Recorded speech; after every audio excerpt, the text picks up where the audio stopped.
Thanks for tuning in to the Spread Your Wingspan podcast. I'm Sarah. And I'm Jenny. And we're your hosts, two friends who immediately bonded over our secret smut addictions. So join us as we journey together through our favorite romance and fantasy stories and discuss all things kinks, female pleasure, taboos, and more. Make sure to check out the show notes for any spoiler alerts and content warnings. We're happy you're here. Let's get to today's pod. Hi, Jenny. Hi, Sarah. How are you doing? I'm a little tired, but I'm very excited about our topic today. Me too. How are you? I'm also excited about our topic today, and I'm also tired, so it's perfect. I love it. Women being honest about their feelings and not sugarcoating them. So Bridgerton. It was very Bridgerton. Well, today we're talking about Bridgerton. Yay. Mostly the show. Mostly the show, because you have not read the books. I have read some. Correct. But since we're a romantasy podcast, why the hell not? Yes, and we got the opportunity to watch the first episode of season 3 together. We did. For those who don't know, Jenny and I are neighbors. Live on the same block. Which is extremely lovely. We're not over using the term neighbor. We are literal neighbors, friends. Literal neighbors. And then I think it was after that we were like, oh, we should do a podcast mostly about the first part of season 3, but also about the show as a whole, and then from what you've read of the books, kind of your comparison of books versus show. Yes. But yeah, as a caveat or a forewarning, we are not Bridgerton book scholars by any means. You have not read the series in completion, and has it been a while since you've read the books as well? It has. I think it was probably because the first season came out during, when we were here in Oakland, we were still in lockdown, I think. Yes. We were under emergency orders to not leave our house unless we absolutely had to. So there was a lot of Netflix, and I'm pretty sure Bridgerton season 1 dropped kind of out of the blue. I want to look it up now. Go ahead. Was that a Christmas one? Anyway, so after watching that, I was like, well, if this is a series of books, I'm going to have to read the books now. And so I audioed the first 4. December 25th, 2020. So Christmas. Mm-hmm. Yes. That was that year's Christmas obsession on Netflix. I feel like every Christmas what a time. Yeah. Especially, because nobody could really go home for Christmas so TV was our family. Shonda, Julia, thank you for rescuing us. I don't think I watched it straight away. I'm trying to remember. I definitely was aware of it, but this is the kind of show that my husband was not interested in watching. So, same. Generally, especially during lockdown times, we were only watching things that we would both want to watch. And we were living in a tiny studio apartment at the time as well. So it wasn't like we had multiple rooms with multiple TVs to do multiple things in.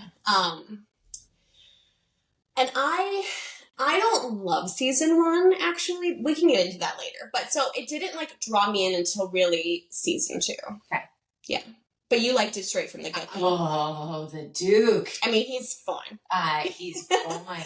Reggie-Jean Page is a stunning human being. He is a stunning human being. Phoebe Divner, also gorgeous. Yes. The two of them, I did love it. I think I had heard that Shonda was doing a reimagined romance series with diversity, and love everything Shonda does, except Station 19. I could have left that one. But anyway, just her approach to show running and how she does things, I knew immediately I was going to watch anyway, and then just immediately obsessed. Yes. But again, I've declared, I don't have the highest standards. So, and I did not dislike it at all. Yeah. But I had certain misgivings that were then totally gone by season 2 for me. Okay, cool. That I will then discuss later. Yes, I think we have that later. So synopsis of the first half of the season. I don't have it written out because I thought I could do it off the top of my head. So we pick up, after Eloise knows who Penelope is. Mm-hmm. Their friendship is kaput. Yes. It's a new season. Penelope is still wearing yellow, still a wallflower. Her citrus dresses. Still Lady Whistledowning. Mm-hmm. And she gets an impetus to change her situation when it comes to pass that one of her sisters will likely inherit the Featherington estate, and she would have to live under their rule for the rest of her days as a spinster, which... Given her sisters, hard pass. And she just wouldn't. She's like, that's bullshit. I'm ready to have my freedom. And so she undergoes a makeover. Gets dresses in a color that's flattering. Self-imposed makeover. Absolutely. And it mostly consists of changing the color of your dresses, changing your hairstyle. And that's pretty much it, which we will talk about that later. Yes. And then meanwhile, Colin, coming back from his Greek, Italian, French travels, tanned and larger with his nicer sideburns, certified fuckboy, winking, like, schmoozing. You just did his wink so well. Guys, those of you listening didn't get Sarah's wink, but, check out the YouTube video for that one. She really just smized and did a fabulous Colin wink. Because it's such a specific... He does a little shoulder. He's such a douche. Which is so funny because Colin previously, is this very sweet, earnest character. Mm-hmm. So this turn of him, like, coming into his sexuality and his, like, masculinity and his fuckboyness about the ton, much like his older brothers, is a real turn for him as well. Mm-hmm. So Penelope is struggling to find a suitor. She's awkward as hell. She's not practiced in this, and she has not gotten any guidance from her mother, really, or otherwise, of how to woo a suitor. Versus Daphne season 1, it's very clear she has been extremely well instructed by her mother, by others, and Penelope just doesn't have any of that. So she and Colin strike up a deal. Colin offers to teach her basically how to flirt better. And basically how to just be herself, because she's a lovely human. Yes. And so then she, catches the eye of Lord Debling, this naturalist who's going to explore the Arctic and needs to find a wife who's okay basically never seeing him. And as Penelope kind of explores that connection, Colin comes to realize, oh, dip, Penelope's hot AF. Yes. Wants to be with her. Yes. Culminating in them exploring some things physically, and then a nice little cliffhanger proposal. Yeah. At the end of the first half of the season. Yes.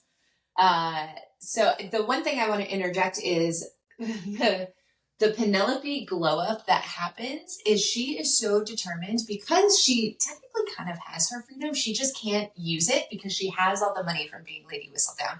She has the smarts. She's so book smart. She's so learned. I kind of love this. Like, she's looking for a way to have her freedom with the protection of a marriage. But at this point, she feels so hopeless that she will ever have somebody love her that she really sets out to be like, okay, I'm going to do the thing where I just find an advantageous match where I can have my freedom and I don't have to deal with a husband, but still be married. And privacy, she specifically says, which is why Lord Debling seems like a good situation because he's gone for like years at a time. So he won't know that she is writing this gossip magazine. Or that she has this secret stash of money. Right. And you get the vibe that he's pretty chill. And he maybe would care, but he's different than other men. Like, he's not that interested in gossip. For example, he doesn't read Lady Whistledown, and he likes that she's honest and kind of blunt in their conversations. And, like, he kind of doesn't care for people who put on airs. And so, maybe he would even be amenable to, like, yeah, have your own money. I don't particularly care. You're a nice wife. Yeah. Whatever. Give me babies. And then there's some side plots, as Bridgerton is wont to do with the other siblings. Benedict is tussling about with a widow. Oh, that widow. Benedict? She came in hot, you guys. She came in chewing scenery. And then, Benedict, is off doing his Benedict things.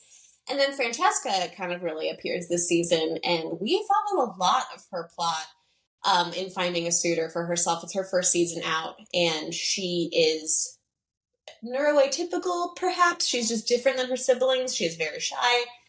She doesn't like noise or other people generally. Unless it's playing the pianoforte. That's pretty much her only interest. And so we need, a series of suitors for her. So. Yes.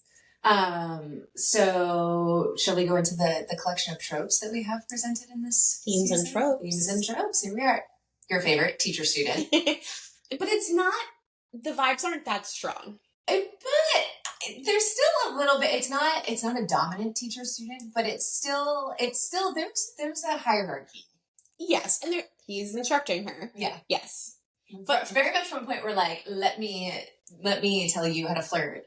But also, he does approach it from a way of, like, I see you as a dynamic woman. I see you when you're being natural. You just, I think he even says, like, you just kind of lose it when you're in front of people.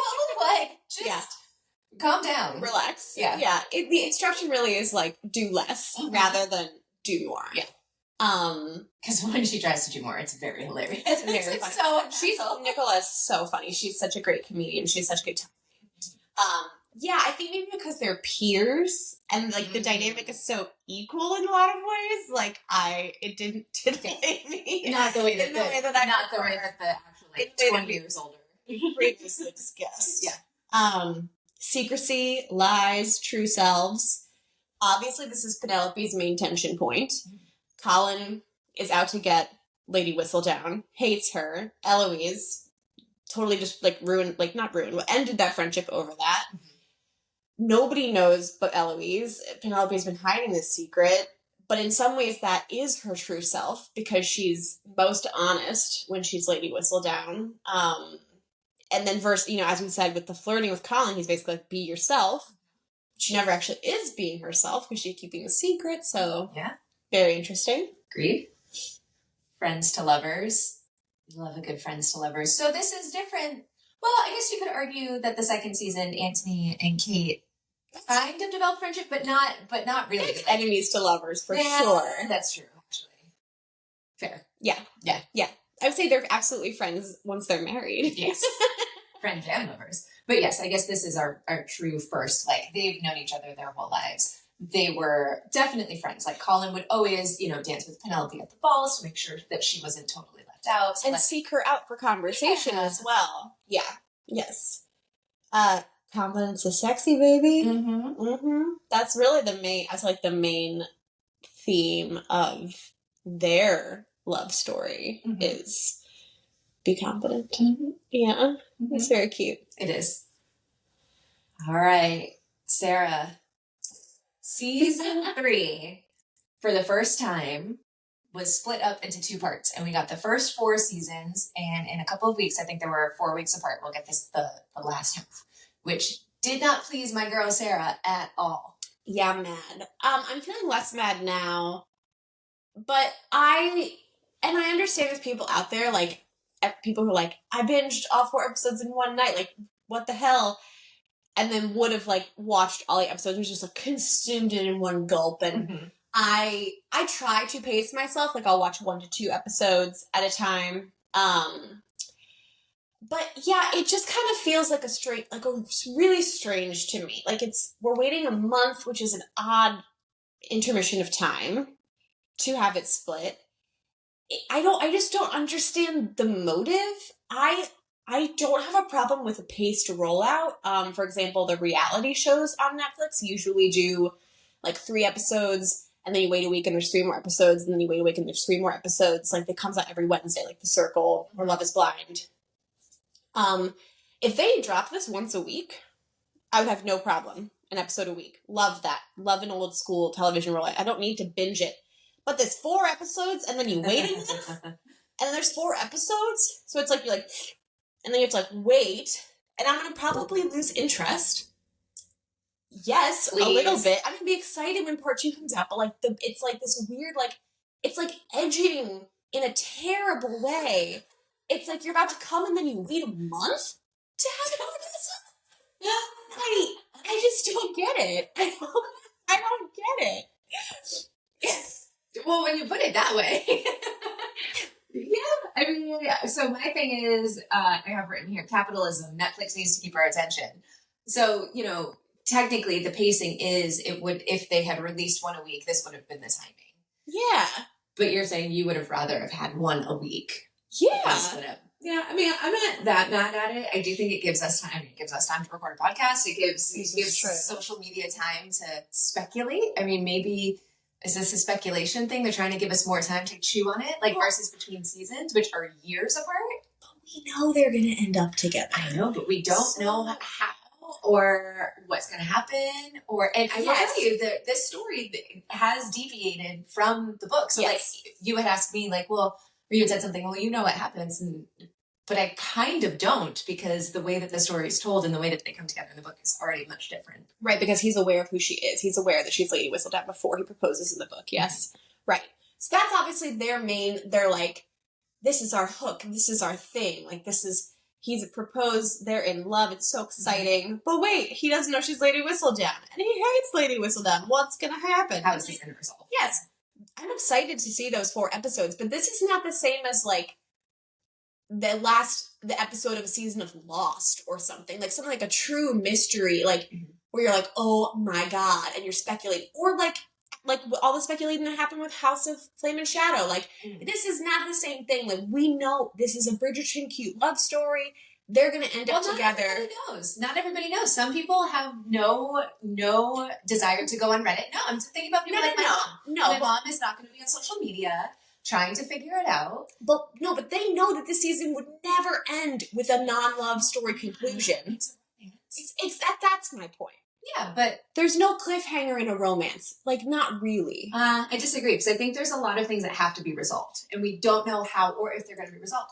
Is Eloise going to give Colin a hard time because he wants to marry Penelope? Probably. I mean, do we know that by the end of the season that they fully end up together? I don't know. They might stretch this out another season. I'm just saying. I think you're playing a really hard line. Like, we still don't know. Are they likely going to end up, together at the end of the season? Yes. Probably. They absolutely are. Come on, I don't need my shorts. But you're taking all the fun out of it. Like, we can speculate. We can think. Why would you ever read a romance? Why would you ever read a romance novel if you just assume they're all going to end up?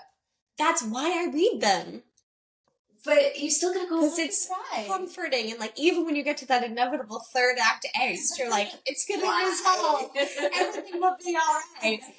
But fortunately, my anxiety can stay tempered. We talked about this in our intro. It's like watching the same show over and over. It's true. It's inherently comforting. So I'm being a little bit of a hater, you guys, as I want to do on this podcast, but I think it's a little funny to be like cliffhanger on a comfort show.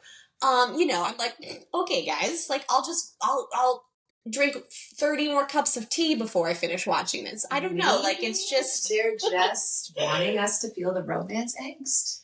Could be, but it ended on a happy note.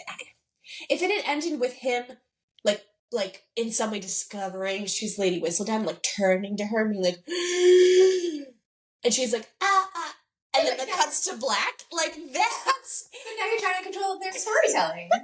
You know there's a cliffhanger. They're trying to give you a soft cliffhanger for your anxiety. Perhaps. Yeah, perhaps. I just think it's strange. Again, would love to know your guys' thoughts out there. If you don't care at all. Again, at this point, I care a lot less than I did initially. Yeah. Again, I'm kind of like, I've moved on to what we're talking about next week. Like, we're moving on. We have content to consume. And so it will be interesting to be like, oh yeah, what happened in the first part of this season? Like, again, like a couple weeks from now when the second part comes out, and see kind of like having to like rev up my engine for that a bit again. I just figured it out. They want us all to rewatch the first half, and they want to drive up viewership numbers. Oh, by forcing rewatches. By forcing rewatches. That actually makes sense to me. I'm like, because otherwise I'm like, what's the reason? Yeah, like, I think that might be it. And because worst case scenario, people drop off interest and they don't watch the second half because they split it up this way. So it is, I think, also a gamble. Yeah, I have seen that they have done this a few times with other shows. I can't think of which ones, but this is not the first time. No, they had ploys. I think they did it with Stranger Things at one point. I never watched it. So I don't watch that show either, but I believe they did that in a season. They split it into two.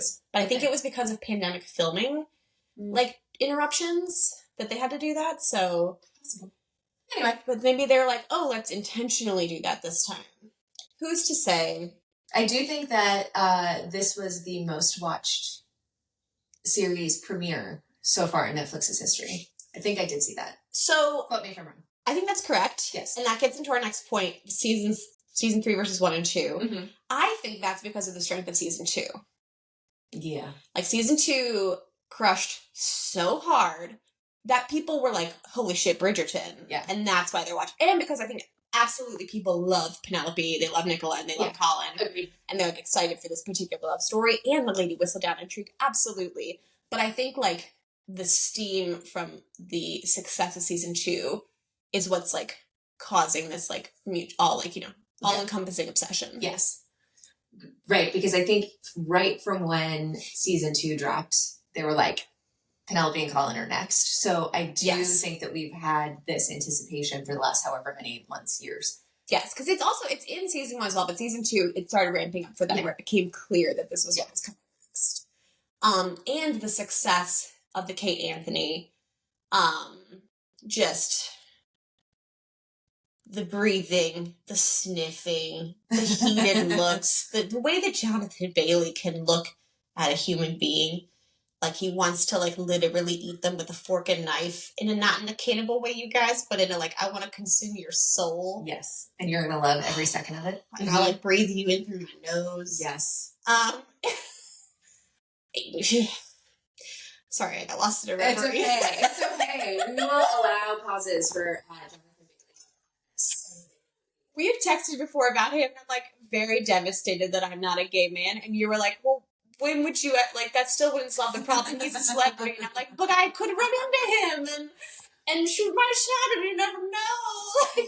It's devastating, you guys. So, again, season 1, I enjoyed. There's a lot more fucking in season 1 than season 2 or 3. Mm-hmm. They definitely, I think, like, changed the tone to be more passion, tension-driven. Mm-hmm. Because, you know, my one complaint of season 2 is I'm like, please show them fucking more. But they do have, you know, like a couple notable scenes. Yes. You know, the one in the, like, gazebo area. And then after they've been married, there's kind of, like, some tussling, but it's not really, like, it's not the same as Daphne and Simon. No. But I think that also speaks to the plot of the first story. Like, she set out to have a husband, and then the whole, I mean, do we want to get into the problematic scene with Daphne and Simon in the first book? Let's table that for now, because let's table that till later. Because I think that might be why there's so much sex. It's leading up to that tension point. And they're married for most of that season. Like I say, the first half they're not married, the second half they are married. So like married couples fuck in the show, and unmarried couples generally don't. And then, you know, the tension of season 2 was this, like, will they, won't they? They obviously want to. He's gonna marry her sister, right? So it makes sense that they weren't really fucking. I'm interested to see if Colin and Penelope get to business more so than they already have. You know, this is already, like, when he's fingering her in the carriage, like, that's already, like, for the fact that they're not married, pretty scandalous compared to seasons 1 and 2, because Daphne and Simon just make out in a garden. Yeah. And it's like, holy shit, we have to get married now. Yeah. Anthony and Kate sniff at each other. They do have sex, but he's proposing, like, right afterwards. And he's like, I disgraced you. I shouldn't have done that. Yeah. Oopsie daisies. Sorry, our sniffing got too intense, so we got too horny up there. You keep calling it. I know it is. It's a euphemism and also a truth at the same time. Sniffing is too much. And Colin and Penelope are often alone together, which is, again, neither of them. Penelope kind of is like, Colin, like, and he's kind of like, what? Like, so it already kind of like, they already are sort of already breaking rules together. Mm-hmm. Like I said already 3 times in that sentence. That's okay. And so the carriage seat is like, oh, okay. Yeah. So I'm hopeful that there will be some more sex coming. I think, well, 2 things I've heard that I'm excited about. Apparently they break something. They break some furniture. And I'm unclear from interviews if that's just when they were filming or if that's actually in... I believe that's when they were just filming, but it would be great if they included it. It would be amazing. And then secondly, Nicola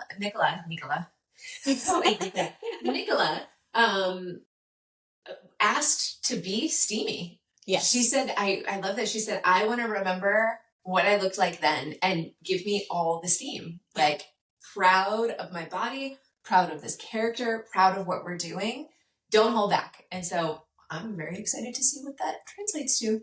I also love that. And that translates into a point I want to make too, which is, you know, a lot of my work not in this podcast has to do with fat activism, health at every size, access to healthcare for people of every size, weight neutrality, just getting out of this paradigm of fat is bad and thin is good. And Nicola is not a fat person. Like, if you think she is, that's fine. That's based on your opinion. But based on the actual, like, spectrum of human sizes, she's still a relatively small person. But within the world of the show and Hollywood, etc., she's representing bodies that are not often represented. And so she has said, like, part of the reason she's like, yeah, I'm the romance heroine. We're going to be fucking. This is my body. Because there has been people crapping on her and being very judgmental and horrible to her about her body. And representation obviously really fucking matters. Mm-hmm. So what I love that they changed is in the book, apparently she loses like a significant amount of weight as part of her makeover. Apparently she loses like 50 pounds. I don't remember that, but that doesn't mean it didn't happen. I just don't Yes, remember. Yeah. As part of her like, I'll be transform into something desirable. Which is, by the way, hilariously incorrect, Julia Quinn, because if you actually look at Regency era time period, like she had the most desirable body. Yes. Plumper bodies were more desirable. And so it doesn't even make sense in a historical romance context that she'd be like a weight loss journey. Like that didn't exist back then, you guys. It was like a weight gain journey. Mm-hmm. And so they totally cut that out, which is like, thank God. Yeah. It's unnecessary. And it's not, it's not accurate in any regard. It's not accurate. It's unnecessary.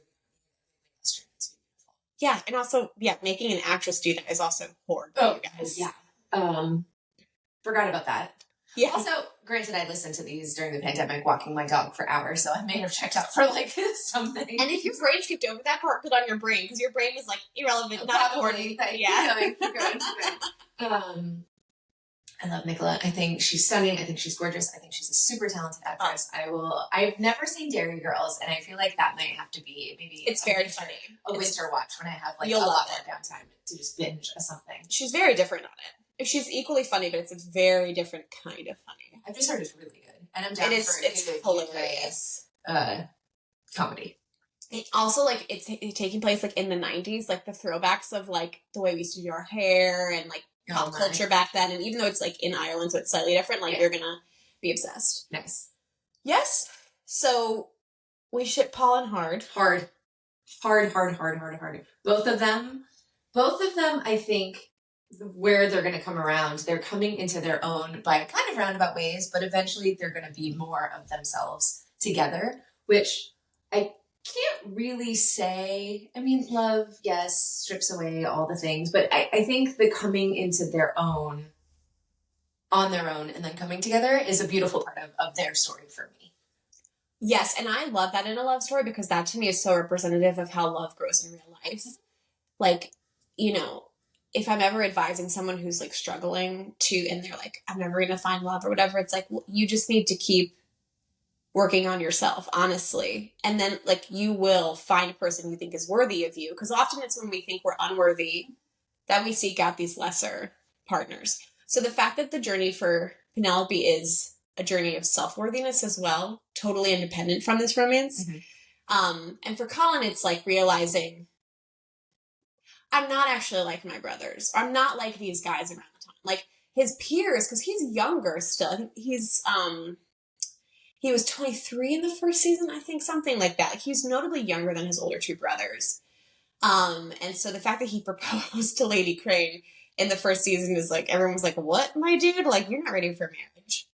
But he's like, no, I actually kind of am. Yeah. Like, I want a commitment. I want my family. Like, I like this stuff. I don't actually really want to be a fuckboy, but thank you, gorgeous prostitutes, for your services and many threesomes.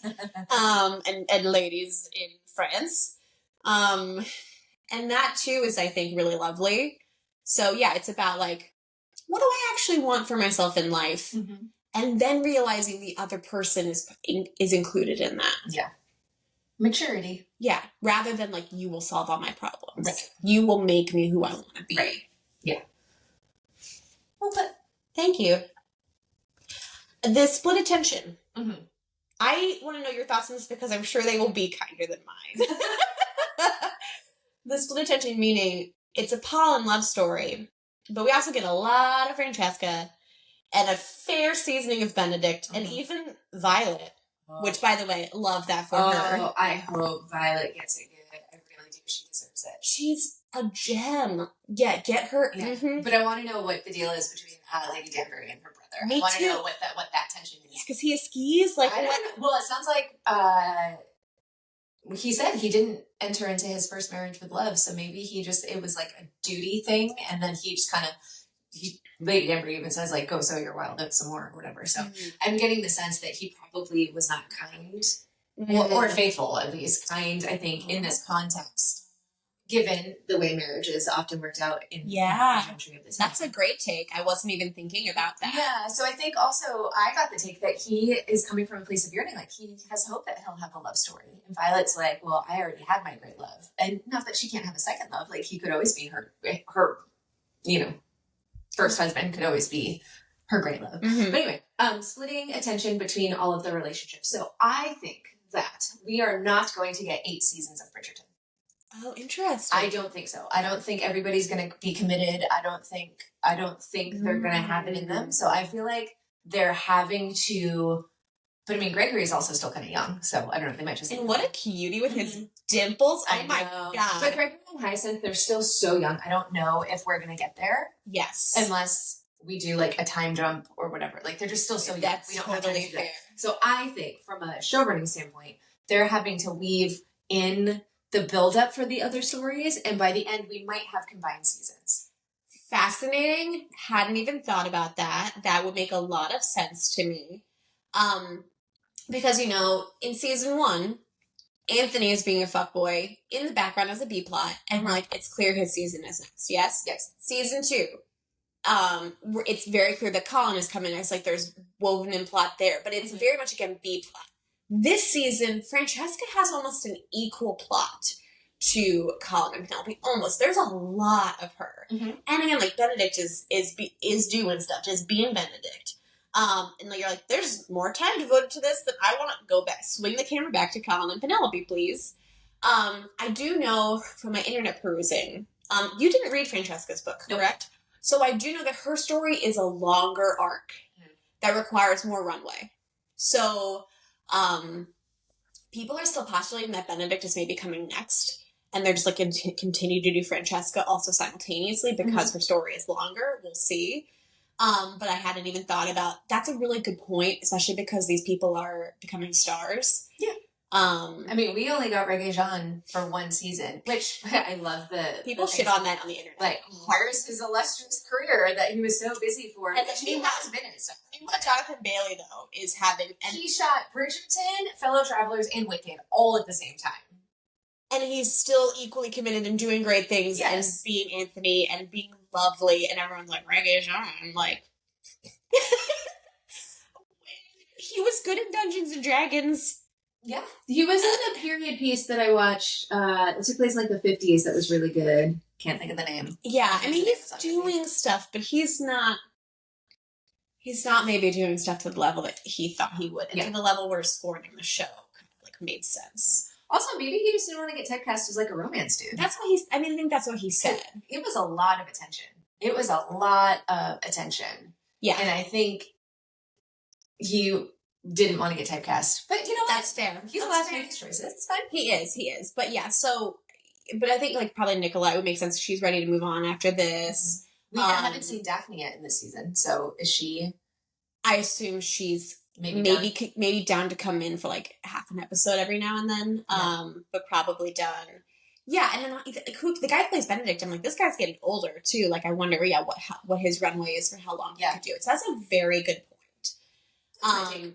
But also, Shonda has a way of keeping shows going long past resuscitation points, a la Grey's Anatomy. Yeah, it's true. Where they were like, let's keep rebooting this thing every 5 years.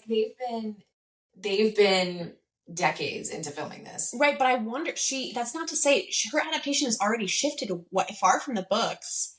Right, but I'm just saying Grey's Anatomy comes out every year. It's 20-something episodes. Yes. It's a different serialized experience. Totally. But I'm just saying she has before figured out a way to remove a show from its core cast of characters and keep the show running. Queen Charlotte.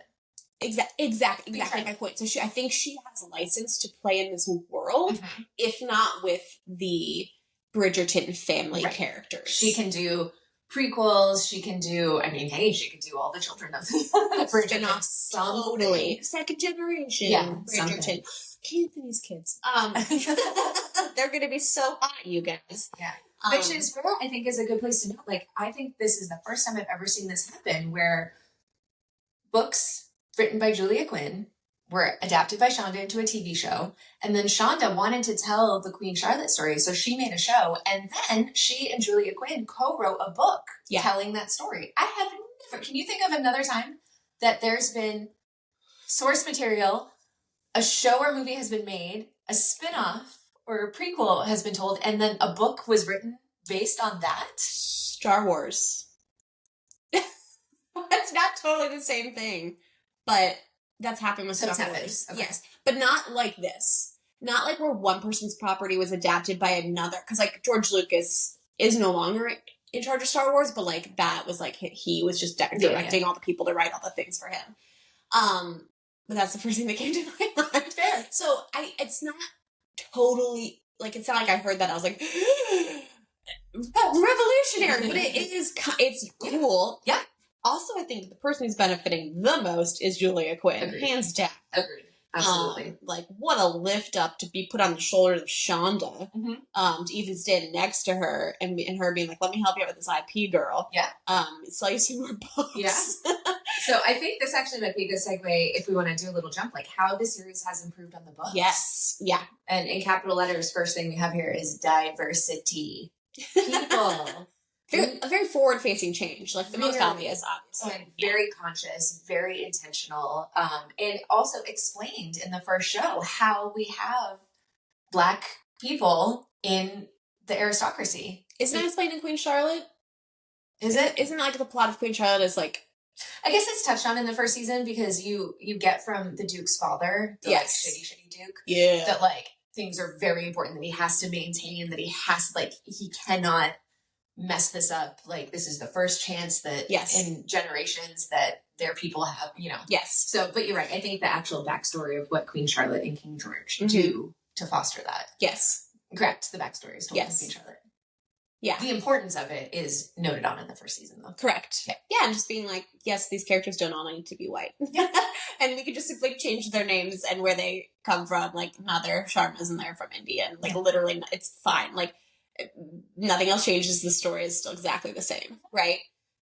Where it's like, it's like, guys, it's actually quite easy to do this. And Shauna's like, I don't know why people don't do this more. Do you remember the pushback when, they cast a Black actress to play Hermione Granger in Harry Potter and the Cursed Child? No. And people were like irate, and J.K. Rowling's like, I literally never describe her as white. You just assume that. And also it doesn't matter if she's played by a Black actress. Like, and again, J.K. Rowling sucks a big fat D. We don't want to necessarily defend her as a person, terrible human. Yeah. But this one take was correct, which is that the race of a character is probably, again, unless it's integral to the plot, it's not important. Yes, agreed. Yeah.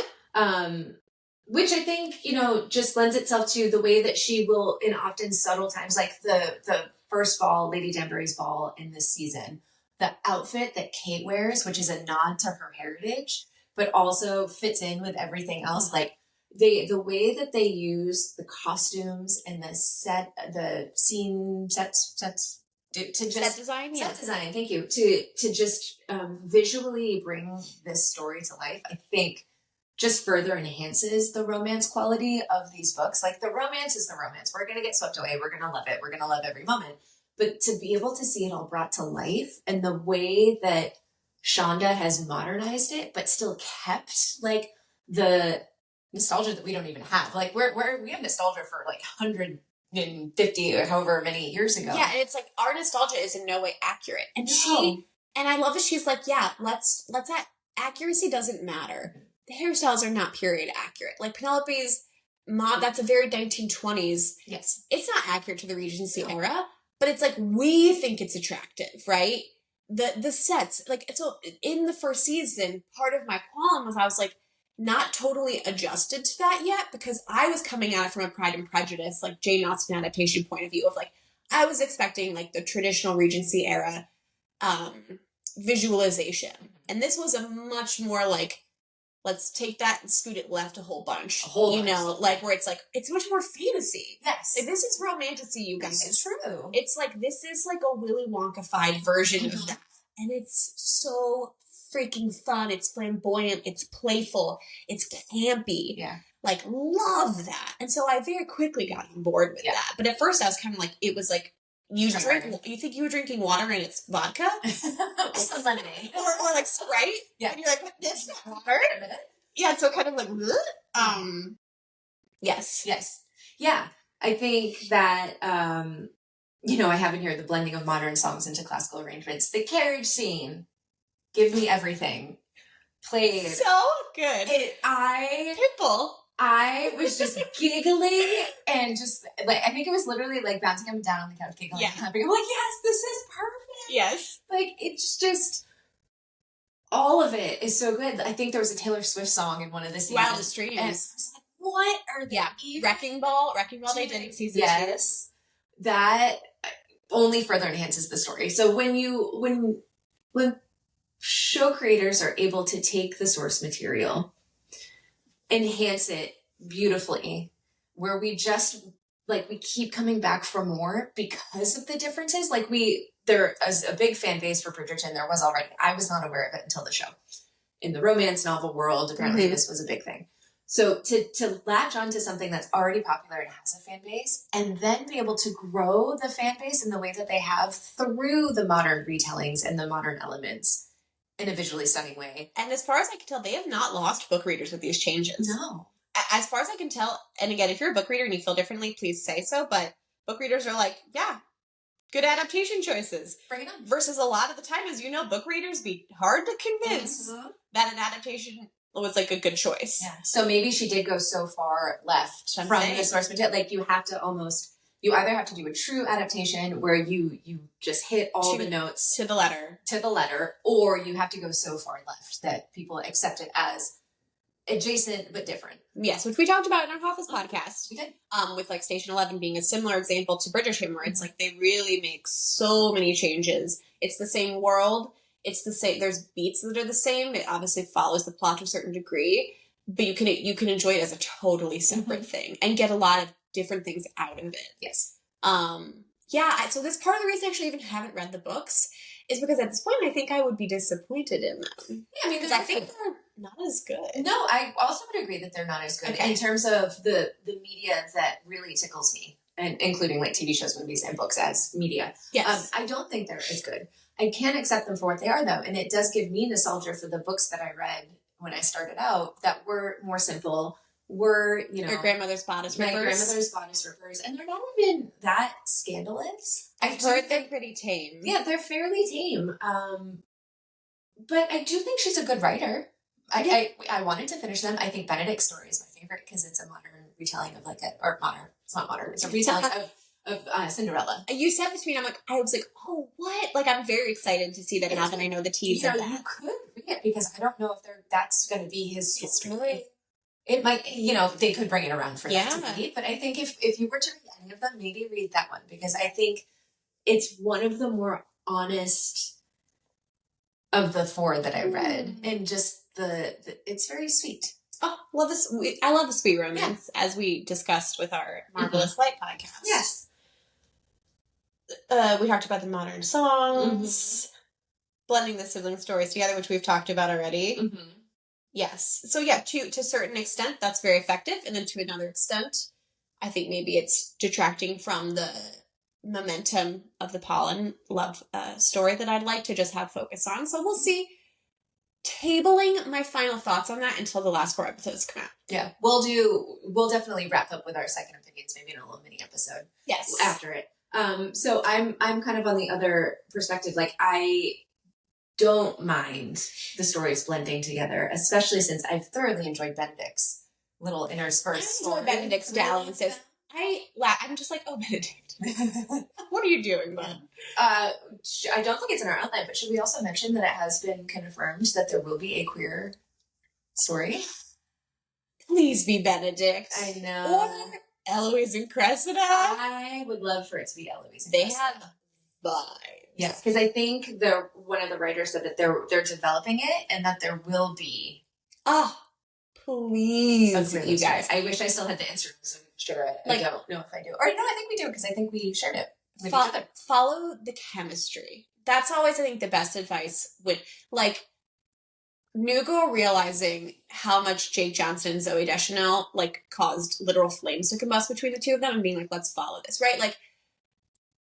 That's always a good choice when you're developing something. And so choosing to stray from the book by being let's follow the chemistry these two have would be delightful, especially because Eloise's whole thing is she is not like other women. No. And it's not just that she's like not interested in what they're not interested in. She's had her, she had her flirtation with, I forget that boy's name, the guy who worked at the print shop. Oh, right. Yeah, I forget his name. But the vibes with her and Cressida are strong. And then obviously Benedict has been giving off delicious vibes as well. So, it could go either way. It could go anyway. Yeah. Yeah. We'll stay tuned. Would love a throuple. I mean... Benedict, I feel like, is polyam. Like...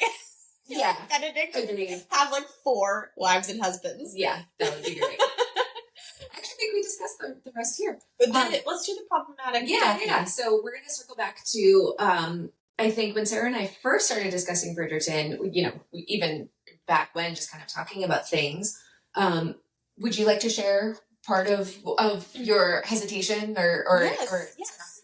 So, I was watching the show and then, I love to read, you guys. So I was like, these are books. Usually I'm like immediately buy, immediately read. But I was doing a little light research and people were saying, the problematic scene where Daphne non-consensually inseminates herself via sex with the Duke. There's that.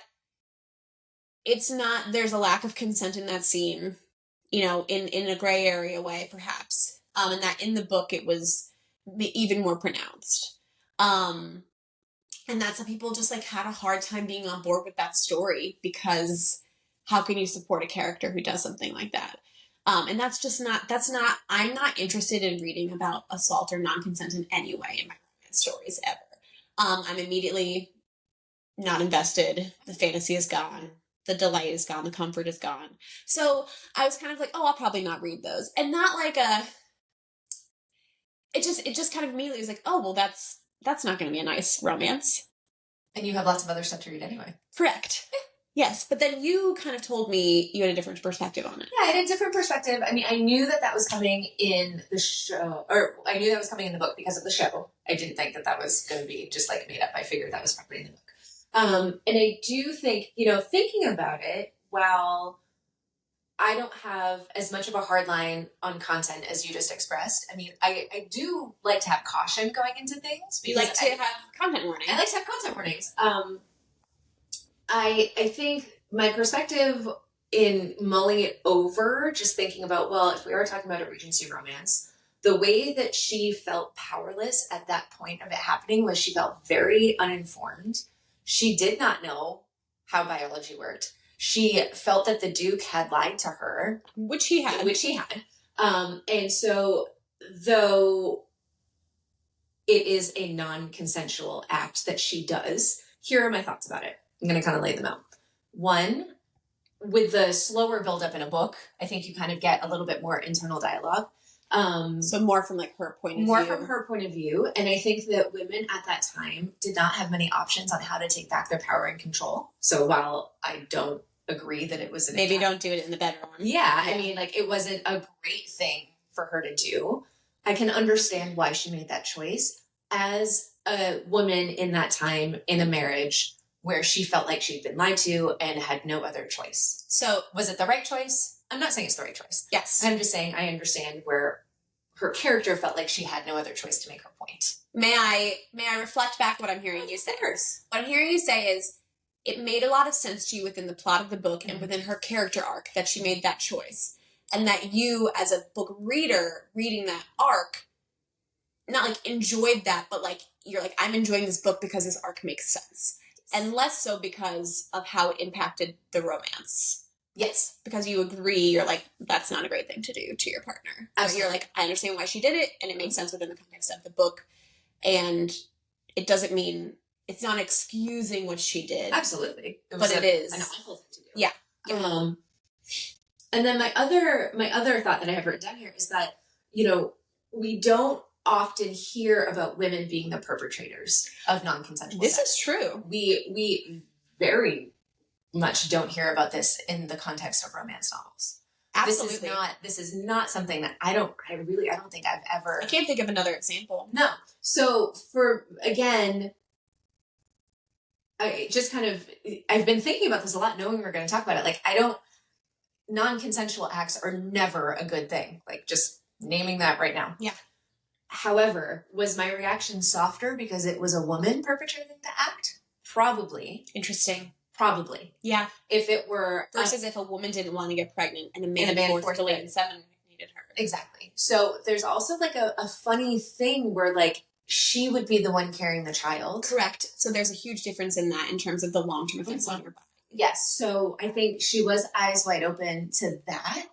Right. But she knew that she was doing something wrong. She knew going in that what she was doing was going to be wrong. It was very clear that he was intentionally pulling out, did not want to have a child, was doing everything he could to prevent it, and that by doing this act, she was violating his trust in the most basic way, which is what happens when you do something non-consensual. Yes. Yes. So I think that all of these complexities are true. And again, I think if it had happened and I didn't feel like it was a decision that her character would have justified to herself, I also would have been pulled out of the plot. Speaking of pulling out. Yeah, so I think really in just trying to turn it around and be like, why was I not so like, nah, I don't want to touch it? I think because it was true to her character, the narrative of it being kind of flipped where she was doing the thing that would affect her body the most, and yes, it violated their trust. You know, it would have been very different. Like, there has not been any other... I mean, I don't want to speak because I don't think there's any other sexual assault in these books so far that I know. I believe not, but again, please, listeners, let us know if there is. So, that's my take. Yeah. Inexcusable behavior. Would never condone that. It's awful. It's crappy. It violates every tenet of basic trust, respect, autonomy, consent, all of the things. Yes. But for her character, I think it made a lot of sense given the time period. Now, so here's another thing. If that had happened in a modern story, absolute ick. Yeah. Immediate ick. No, you know better. Don't do that. Don't want to finish it. What kind of gross character am I supposed to be getting behind? Exactly. Yeah. Great points. Yeah. So that's my take. I don't really want to end on that note, but that is kind of like the end of our outline. I think we talked about adaptations, we talked about the blended stories. You know, I think in terms of the theme of violation of trust, that's definitely going to come up with Penelope and Colin. That's true. In a much less fraught way, I think, because you're not talking about the violation of trust of safety and bodies, but you are talking about, like, you're not the person that I thought you were. And I am very interested to see how that plays out and gets resolved, because Penelope wrote the things she wrote for a reason, as she said to Eloise, like, I did all of that to, like, save you guys. But she also very much did it for herself. Because those were good-ass stories, and they made her money, and they furthered her name, and it was not totally selfless. She could have stopped writing at any point. So she's not a totally great person in every respect. She has done some awful things to the people she ostensibly cares about. Yeah.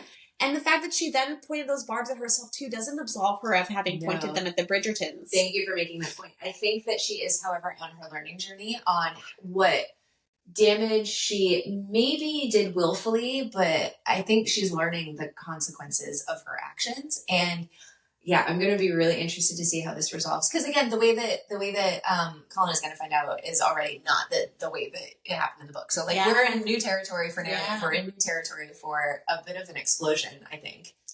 Yes, and is it just going to be Colin who finds out, or is everyone going to find out? Like, is she going to be revealed to the whole of town? I don't know. Yeah, and then how on earth are they going to resolve it? It's very interesting. And will it be, because, like, again, like, fucking is supposed to be happening, so, like, I wonder about the episode, or is it going to be, like, we get an episode, then episode 5, there's a lot of fucking, and, like, then episode 6, there's a reveal, or is it, like, 7, and then they reconcile at 8? Like, I don't know. Is there going to be a wedding at the end of this? Yeah. I think, yeah. Many questions. We shall see. Yeah. We will tune back in. Yeah. Please let us know on Instagram, you guys, any post I make that has, like, Bridgerton in the cover. Use that comment space to share your thoughts. Yes. Would love to hear from you guys. I think that's it. Well, one last question. Are you going to read Benedict's book now? As a standalone? Do I have time? I'm reading a 700-page book right now. I know. Trying to crush it for next week, which, by the way, I'm doing 77% of the way through. I know. I had but I've had to, like, really divert my attentions. I'm also reading certain nonfiction books that are required in my life right now. So, maybe in a year, like, yes, eventually, for sure. But is it going to be imminent? I don't know. Fair. Yeah. All right. Maybe we can sort of read one as a standalone. Yeah. Maybe I'll listen to the audio. There you go. Yeah. Yeah. You should do that. Yeah. All right. Thanks for tuning in, guys. We'll catch you next week. Bye-bye. Thanks for listening to this episode of the Spread Your Wings fan podcast. We would love to hear what you think about our topics today. Be sure to connect with us on Instagram and subscribe to our YouTube channel.